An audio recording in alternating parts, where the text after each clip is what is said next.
that stream? Sani ẹ̀mí tó ń Who is that gbé stream that is at now work? ní ojú ibi tí wọ́n ti fẹ́ wẹ̀ yẹn mà. Where you want to bathe? Má gbàgbé bẹ́ẹ̀ kọ́ wọ́n ti ṣọ́. Don't forget that it's coming from Àwọn a kan place. náà ń wẹ̀ mẹ́. Many are bathing Ó dẹ̀ ló there. fẹ́ mórí burúkú. And you say you want to take away. Ó ló fẹ́ ṣe rere lọ́wọ́. You say you want to Ó ló fẹ́ progress. bọ́ nínú ogun. You say you want to enter. Àwọn tó ń ṣọ̀bọ̀ yẹn. Those ones that Láti òkè yẹn. from that place. Jọ kí làwọn náà ń wẹ̀ bọ̀. What are they bathing? Ìwọ́n mu láàárín. You book it after. Ẹlòmíì lè lọ tún mu láàárín. You pick it there. Ẹgbẹ́ yẹn ènìyàn. Yeah, my Bíbélì people. pípẹ́. The scripture says. Àpáyé nítorí pé kò ní People ìmọ̀. perish. Olóòótọ́ sọ fún yín pé He's telling ẹ you. gbàgbọ́ nínú It's ọ̀rọ̀. only me. Ẹlẹ́ẹ̀lẹ́ gbọ́ If you ọ̀rọ̀. want, you don't want God. Ọ̀pọ̀lọpọ̀ lè gbàdúrà. Many cannot pray. Ní àdúrà máa pẹ́. Prayer Ó will ti take ọmọ time. ẹgbẹ́ jáde. Because of Ẹni this. ò ṣe bí. I will not Wọ́n ní people. ọjọ́ ìkẹyìn. The day of judgment. Ìtọ́ máa débọ̀jú tó wẹ̀ What will lọ. happen to you? Ó máa tún ṣẹlẹ̀. Hey, it will happen. Nítorí pé òfin oríṣi yìí. Because you did not make Ọ̀pọ̀ ló it. gbẹ́kẹ̀. Mo kí gbogbo ẹ̀yin èèyàn wa pátá ní àárọ̀ yìí níbi gbogbo tí ẹ bá tún ti ń wò wá. Mo gba Ọlọ́run gbọ́ wípé bí ẹ̀yin náà bá gbàgbọ́ bí mo ti gbàgbọ́ pé bí Jésù bá fa bíbọ̀ rẹ̀ sẹ́yìn, irú wákàtí tí mo tún wà yìí tẹ́yìn náà wà tẹ́ tí ń gbọ́ mi, a máa ṣe púpọ̀ ẹ̀ láyé àti láyọ̀ àti ní àlàáfíà. Inú mi dùn láti rí yín ní àárọ̀ yìí. Mo dẹ̀ gbà wípé gbogbo àwọn onífẹ̀ẹ́ òdodo inú wọn náà á dùn láti gbọ́ láti ẹnu bàbá confam JP. Ẹ ṣé gan ni.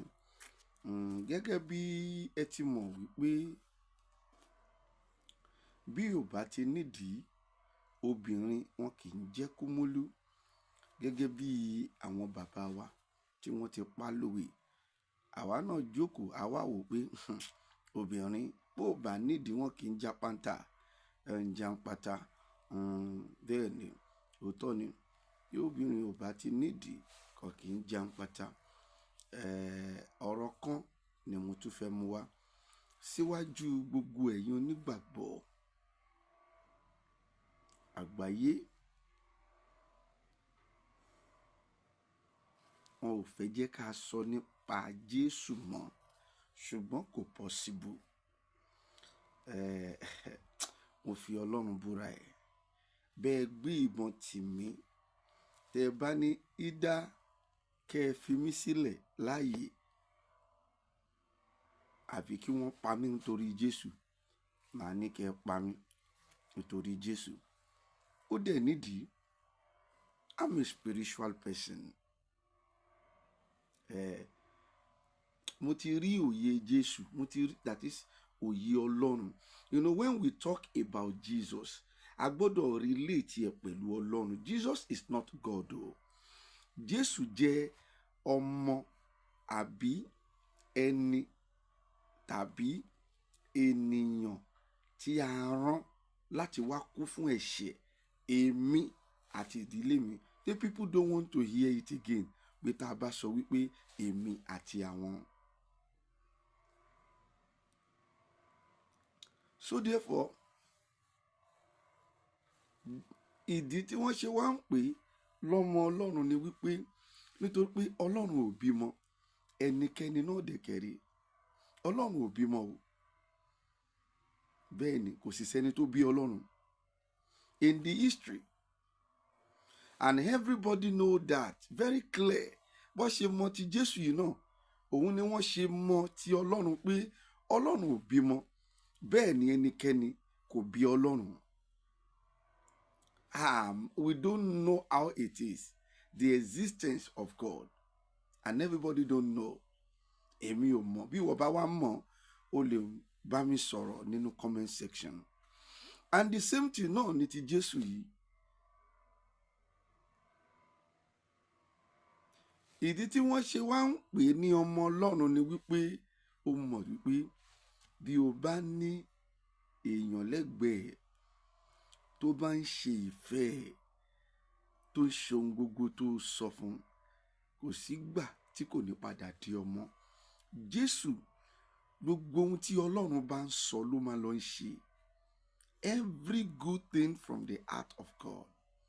He is a messenger of the Almighty.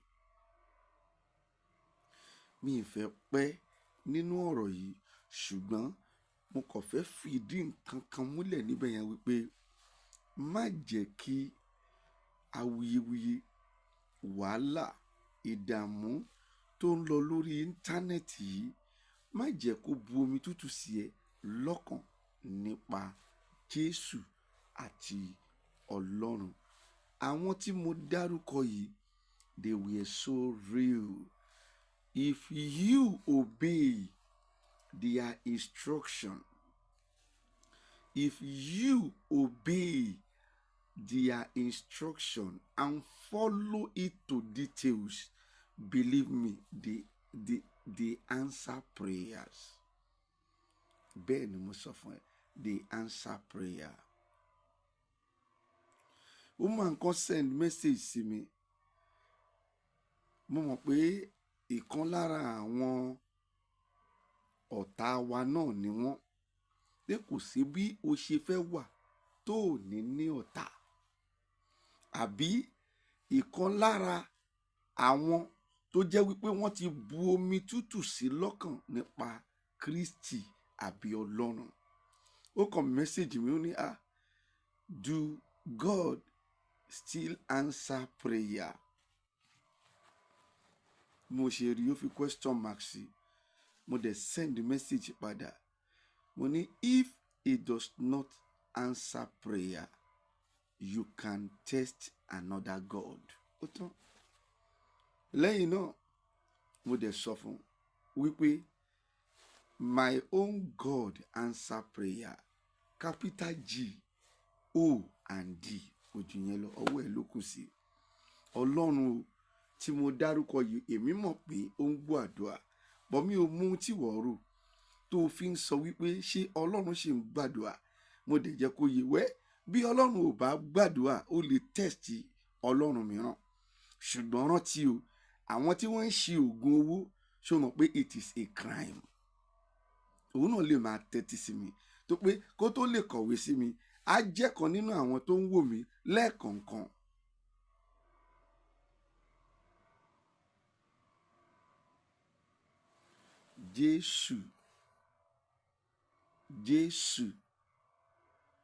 Jésù, mo tún pè lẹ́ẹ̀kan sí, tí gbogbo wa mọ̀ sí ọmọ Ọlọ́run nípasẹ̀ wípé ó ń ṣe ìfẹ́ Ọlọ́run.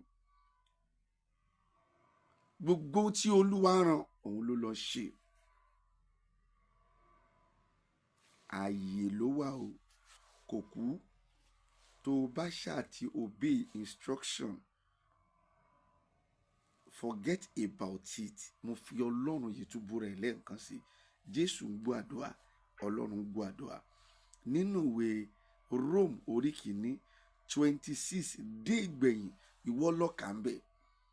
Ìdí tọ́lọ́run ò ṣe lè gbọ́ àdúrà ẹ̀ lọ́kà níbẹ̀. Tó o bá wá ti mú ọwọ́ kúrò nínú ohun tí mo sọ yìí, tó o dẹ̀ di ìgbàgbọ́ rẹ mú nínú Ọlọ́run ṣókí, mo fi Ọlọ́run bú rẹ̀, wàá rí pé Ọlọ́run ń gbọ́ àdúrà. Ẹni tó bá ní ìgbàgbọ́ ń tòótọ́, ẹni tó lóun ní ìgbàgbọ́, wàláì bí ìyà bá ń jẹ, kò ní ro ìyà tí ń jẹ, á sì máa ní ìrètí wípé Jésù ó máa yọ òun kúrò nínú ìyà yìí. Now that you have faith does not tell you not to work, because in that work it is where God will bless. Do you get me? In that work it is where God will bless. That you have faith in God, that you will succeed in life. To the drosibe, even when there is a pain, even when things is wrong, and you still stand on it, that does not tell you not to go and work. Yẹn ló ṣe rí pé ó débì kan nínú Bíbélì, ó ní ìgbàgbọ́ tí kò sí iṣẹ́ nínú rẹ̀, ó ní òfò ni. So I'm not here to tell you any Bible verses or kìíní kan tó pé kò dẹ̀ ṣiṣẹ́ nínú ayé àwọn ọ̀pọ̀lọpọ̀ mọ́. They don't want to hear it. Ẹ jẹ́ kí n máa fi ẹnu mi kí n máa fi yànnàná ọ̀rọ̀ èyí tọ́lọ́run bá fún lórí ọ̀fẹ́ àti gbọ́ kó gbọ́. Jésù ṣì wà láàyè dàbí ẹ̀ gbogbo ohun tí wọ́n ń sọ lórí íńtánẹ́ẹ̀tì. Ọlọ́run ṣì wà láàyè gbàgbé ẹ̀ gbogbo ohun táwọn èèyàn yìí ń sọ lórí íńtánẹ́ẹ̀tì. Àwọn tí wọ́n ń bẹnu àtẹ́lu Jésù, àwọn tí wọ́n ń bẹnu àtẹ́lu Ọlọ́run, àwọn yẹn ti rẹ́gísítà, wọ́n ti di ọmọ antichrist, wọ́n ti gba àmì 666 sí iwájú orí wọn. Wọ́n ti gbà nínú ọkàn wọn wípé antichrist àwọn máa ṣe lòdì sí Kristi ni. So therefore gbogbo ohun tí wọ́n ń sọ kò jọ mí lójú rárá àtọ̀. Jọ èmi lójú, má jẹ́ ó jọ ẹ́ lójú. Continue serving this God.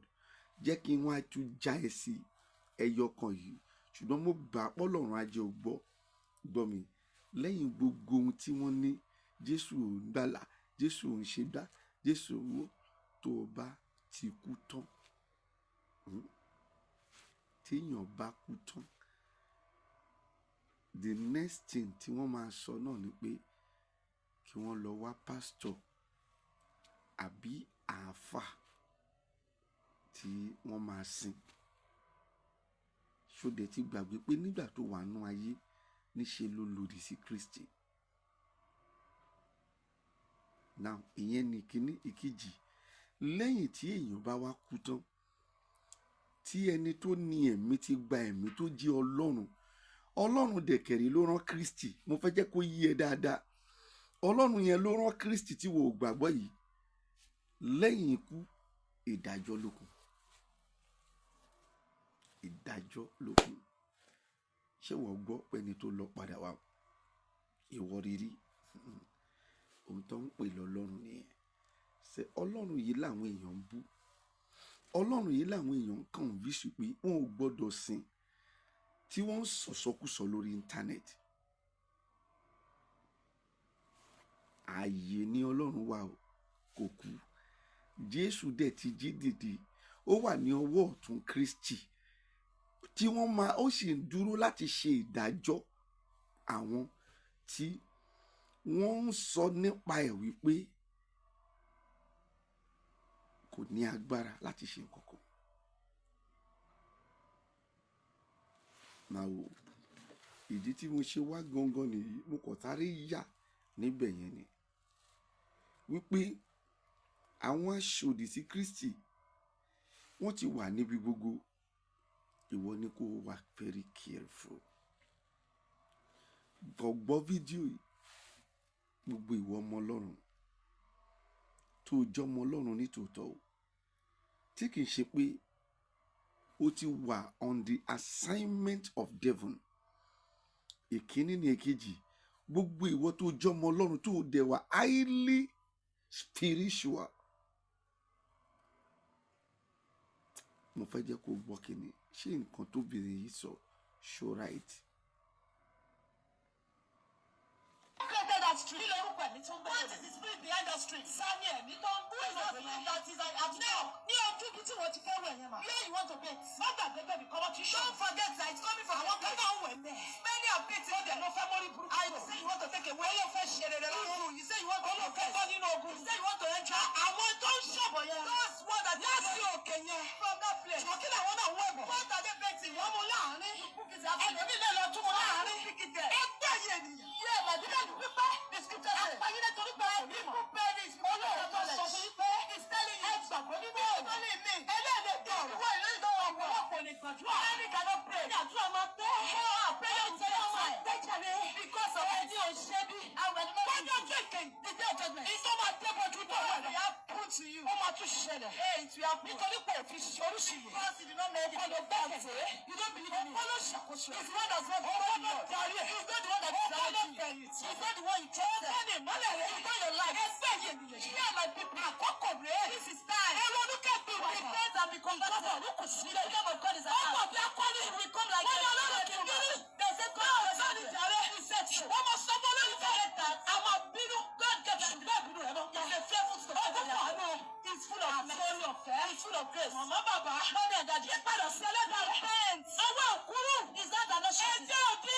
Yes, I know. Is that 59 1? 59 1. Ó jẹ́ ṣèdédé wa. If you are right. Olójẹ́ kó fojú kúrò. That make you wọ́n ṣe máa ṣèdédé kúrò. Why not take away our righteousness? Ẹ̀ka tí wọ́n wà náà yẹn. Báyìí ní kìtì. Ó ṣe padà sí ìpìlẹ̀. That's transgression. Yóò gbó ṣàtì ìkẹlẹ̀ wé. Yóò gúnlé yín náà. Nígbà bá ti wọ́n tó wáyé. Now, ohun tí mo kàn fẹ́ sọ ń bíbà yìí ni pé other things, nǹkan tèmi rí pò bàjẹ́ ni wípé ó lòdì sí wípé káwọn èèyàn lọ wẹ̀ nínú odò. You can't, because you want to preach about Christ, kó condemn kí àwọn èèyàn lọ wẹ̀ nínú odò. Even mere looking at it, tí kò bá ti ń ṣe spiritual bait, àìmọye èèyàn ló lọ ń wẹ̀ nínú odò. Even in the swimming pool, kì í ṣe èèyàn kan ló ń wẹ̀ ń bẹ̀, except otherwise. Many people bathe in the swimming pool. Ìyẹn ò ní kí ogun èèyàn kan kó bọ́ sí ara èèyàn kan. Ìkíní nìyẹn. Ó condemn. Ohun tí mo fẹ́ wá bá ẹ̀yin èèyàn mi sọ lórí ọ̀rọ̀ yìí ni pé obìnrin yìí condemn that it is not biblical and it is biblical kéèyàn lọ wẹ̀ nínú odò. Ìkíní, Olúwa ti fún mi lórí ọ̀fẹ́ àti dé Jerusalem lẹ́ẹ̀mejì. Gbogbo ẹ̀ẹ̀mejì tí mo dé Jerusalem ni wọ́n kó wa lọ sí àwọn odò kan. Odò kìíní, a wà ní odò Galilee, tí ọkọ̀ gbé wa kiri tá a gbàdúrà. Odò kejì, a wà ní odò Jọ́dánì, níbi tí a ti wẹ̀ nínú odò Jọ́dánì yẹn. Nínú odò Jọ́dánì yẹn dẹ̀kẹ̀rẹ́, a tún ṣe baptism nínú odò Jọ́dánì. Kì í ṣe èèyàn kan ló wà ń bẹ̀ o, kì í ṣe èèyàn méjì, wọn kì í ṣe 1000 people. Ojoojúmọ́ ayé yìí tó o bá ti gbọ́ wípé àwọn èèyàn lọ sí Jerusalem, lọ ń gbé wọn lọ síbi odò yẹn láti lọ wẹ̀.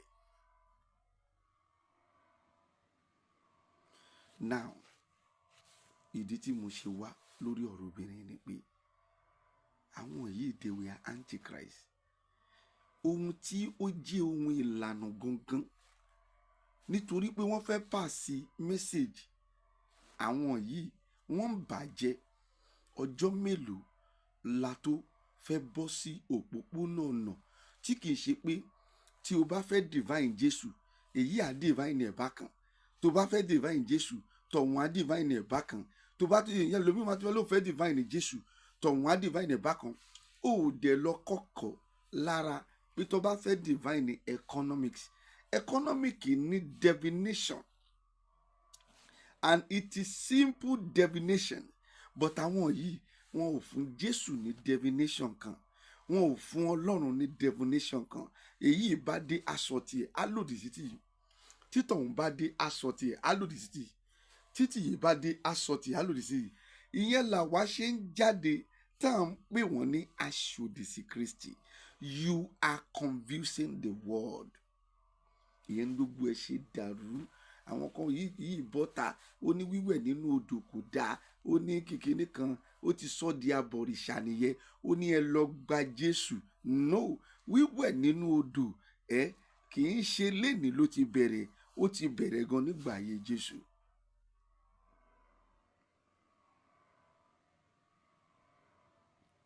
Ó ti bẹ̀rẹ̀ even gan tí Jésù bá tó wá sílé ayé, nígbà yìí àwọn tó ń exist ló ti wẹ̀, ló ti bẹ̀rẹ̀. Námánì olórí ogun ní Síríà, ohun tí wòlíì sọ fún ni pé kó lọ wẹ̀ lódò, ó dẹ̀ lọ wẹ̀ lódò. Kí ló dé? Odò tí wòlíì sọ pé kó lọ wẹ̀ tààrà ẹ̀ mọ́ yẹn nìyí ń condemn wípé abọ̀rìṣà ni odò yẹn. Ohun tó ń sọ nìyẹn pé ẹ gba Jésù, ìwẹ̀ wúlẹ̀ ló ń wẹ̀ lódò, ìwẹ̀ wúlẹ̀ ló ń wẹ̀ lódò. Ẹnìkan ti wẹ̀ níwájú, ìwọ wá dúró sẹ́yìn, o dẹ̀ ní o lọ sódò tó pé o fẹ́ clear ogun ẹ̀. Ṣógun tẹni tó wà wá? No, it is not like that. èèyàn púpọ̀ ló ń wẹ̀ lódò. Odò adágún ní Bẹ́sáídà nínú ìwé Jòhánù yẹn gangan 5:1 ni wọ́n lọ́ka. Èèyàn púpọ̀ ló ń bẹ lẹ́sẹ̀ odò yẹn. Àwọn èèyàn yìí, they are just coming out, they don't have the knowledge of God. Ìyẹn làwọn ṣe ń sọ wípé irú obìnrin yìí kí ni iṣẹ́ Christian Association of Nigeria tí wọ́n ń pè ní CAN. They must regulate it. Wọ́n á pè ohun tó sọ yìí ò dáa. Tó bá pé tòótọ́ o, CAN mọ ohun tó gbé dání. Ó mọ Jésù tó gbé dání. You can't condemn anything. You cannot condemn anything. Tó bá wá condemn nǹkan, tàbá pé kíní tó condemn yìí dẹ̀ dáa, àwa náà la máa sọ fẹ́ pé nǹkan tó condemn yìí kò dáa. Ṣùgbọ́n nípa odò tóbìnrin yìí mẹ́nu léyìí, it is totally wrong. They are misleading people. They are misleading Christians. They are misleading the world. Odò kẹta, wọ́n gbé wa lọ síbi kan pè ní Black Seal. Odò yẹn àwọn ọmọ Ísírẹ́lì àbáwọn tí wọ́n gbé wa lọ, àwọn tó mú à níbẹ̀ gangan mọ̀ pé odò yẹn tó bá wọbẹ̀ ara ẹ̀ máa dá.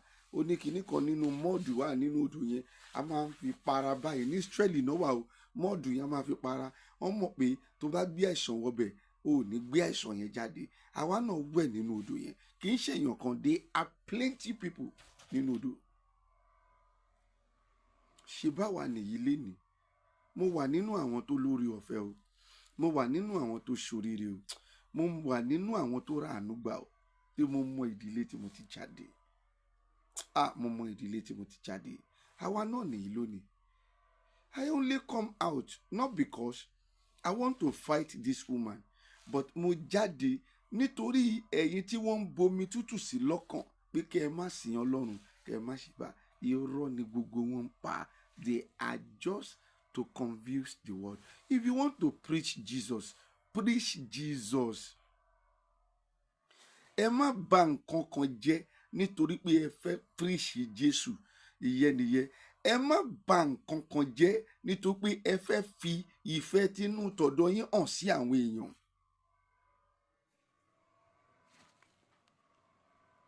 Bọ̀dá kan lè máa wò mí, ó ti wà ní Canada sí 10 years. 10 years ago yẹn ló ti wá bá mi níjọ́ yẹn. Òun pẹ̀lú girlfriend ẹ̀.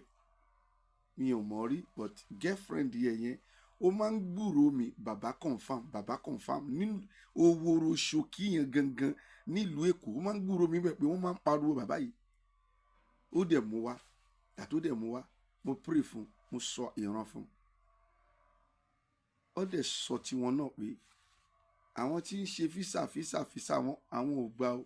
Wọ́n ń refuse àwọn. Gbogbo àwọn tí lọ sí Amẹ́ríkà, àwọn tí lọ sí Europe, wọ́n refuse àwọn. Mo lókè. Ṣé o ń fẹ́ gbọ́? Olúwa wípé kó lọ wẹ̀ lódò. Mo dẹ̀ fún ní kọ̀ọ̀kan, mo fún lọ ṣẹ. Mi ò gba kọ́bọ̀ gan nínú ọdún náà. Ó dẹ̀ lọ wẹ̀ lódò. Mo dẹ̀ sọ fún bó ṣe máa ṣe lọ́jọ́ 3. Lẹ́yìn ìgbà yẹn mi ò gbúrò ẹ mọ́ o. Until nínú ọdún yìí kò tó bí oṣù 2 gan ló kàn ń pè mí pé kí n má bínú, òun gbàgbé mi látọdún 10. Ṣé mo rántí o? Mo ní mi ò rántí.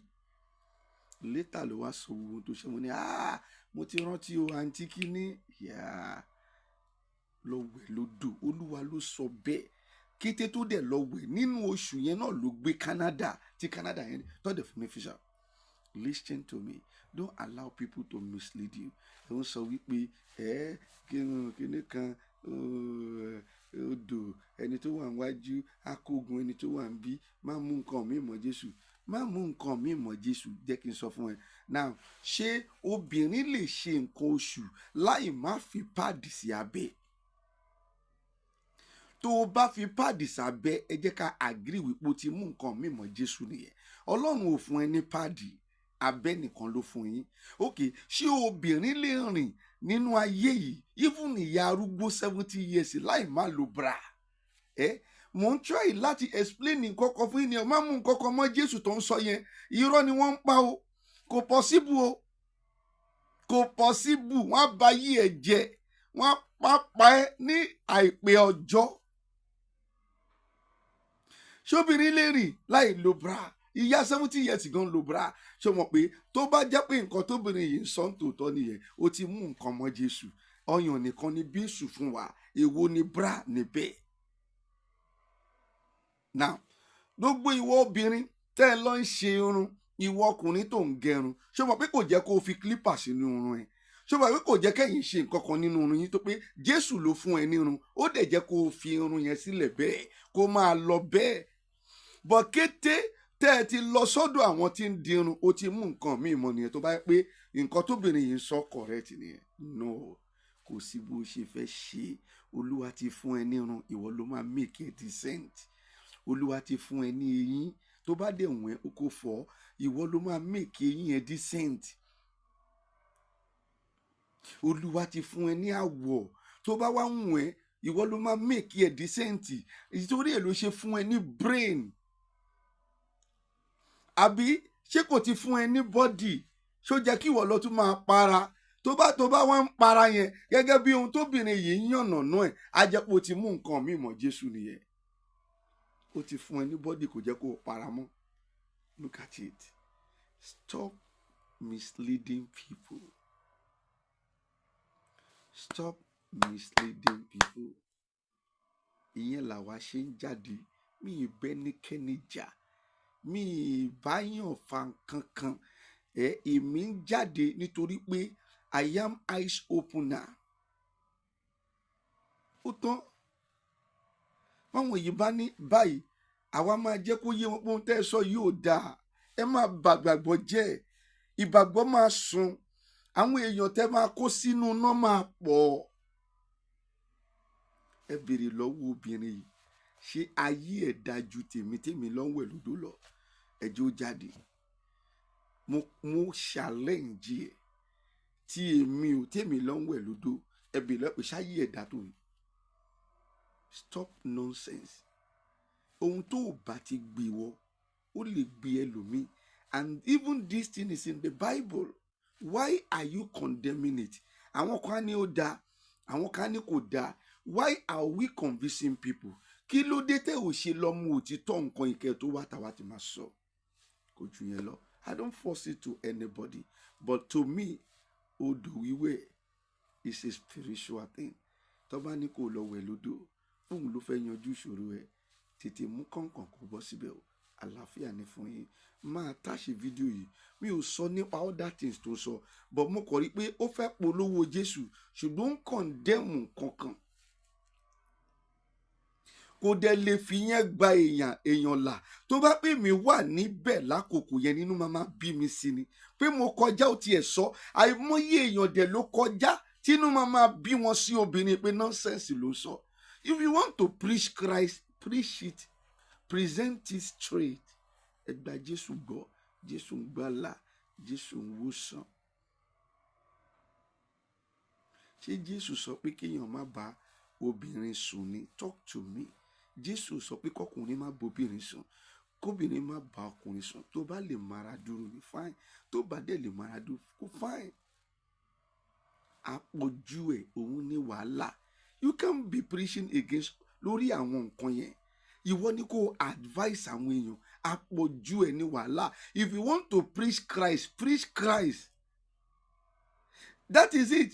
But afẹ́fẹ́ sọ nípa Jésù yẹn táwa máa mú àwọn àmàlàmúlù gbogbo ẹ̀ pọ̀ kò lè pè yín.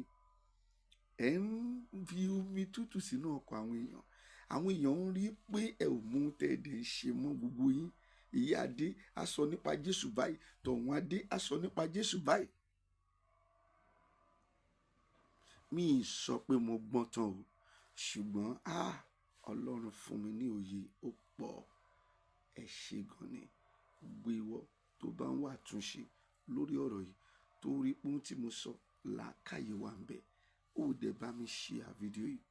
Ìkejì ni wípé ẹ jọ mo bẹ̀ yín gbogbo ohun tá a bá fẹ́ sọ ẹ jẹ́ ká wò dáadáa ká tó sọ nítorí pé àwọn ọmọ ọ̀sìn àbáwọn tó wà nínú ayé ìsìn ohun tẹ́ ẹ bá ti sọ fún wọn òun ni wọ́n ń gbọ́ pẹ̀lú mi bá tún dé lọ́la tó tún sọ nǹkan mi àtúntẹ̀lé ẹ dẹ̀ mọ òtítọ́ èmi mọ òtítọ́ níṣẹ́ òtítọ́ lè sọ èmi dòmìnira ẹ ṣé gan ni God bless you orúkọ mi ò yí padà baba confam JP náà ni thank you.